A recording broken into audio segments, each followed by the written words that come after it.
Don't you love my makeup look? I just removed my lashes. I know how I created this hair look as well.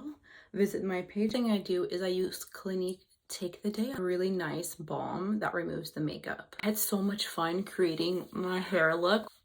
Also for this makeup look, you can see, look at this is foundation. This is with, this removes everything. Now it's time to rinse this off. I'm gonna go in, I look crazy. I'm gonna go in with the Clinique All About Clean.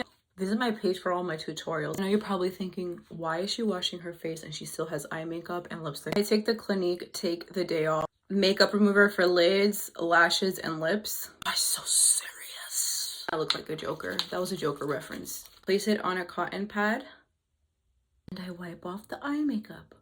Voila. This is some magical potion in here. Now it's time to remove the lipstick. Look at that. A lot of mascara. If I have any remaining, I just wipe it on my face. Smart Clinical Repair Serum, 2 pumps. I've been definitely seeing a drastic difference in my skin. Clinical Repair Wrinkle Correcting Cream by Clinique. Apply just a little bit.